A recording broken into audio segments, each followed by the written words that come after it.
シュロですね、シュロのですねこういう繊維はホクチとしてよく使えるので、とても重宝します。ちょっと今日これ使ってみますね。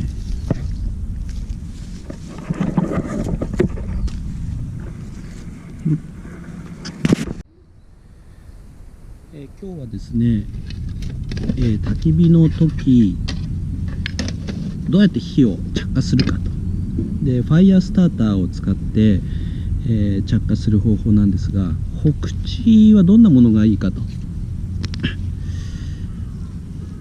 いうので、やっていこうかと思います。今日は4種類のですねホクチを揃えてみました。シュロの繊維、麻、コットン、それとですね、これは日本人はあんまりやらないんですけど、女性用の生理用のタンポンですね、この4つを使ってみようと思います。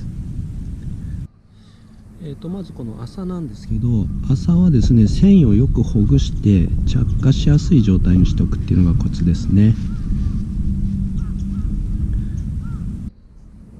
はい、ではね、麻で着火してみようと思います。あら、折れた。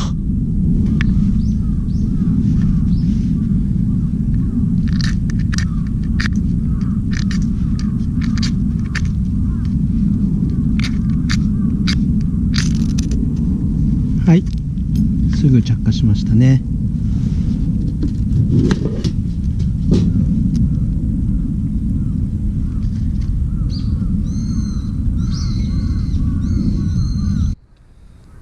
では今度は、シュロの繊維を使ってみます。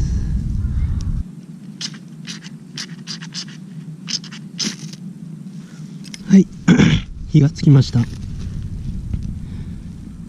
麻の方が火つきやすそうですね。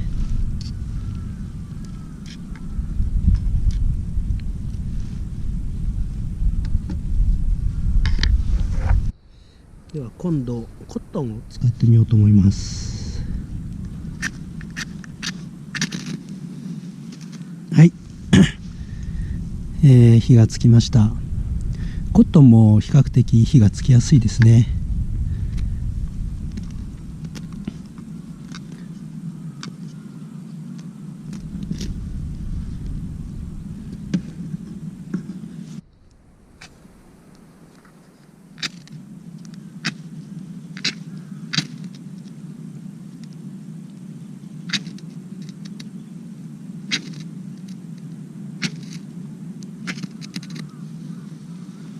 はい、火がつきました。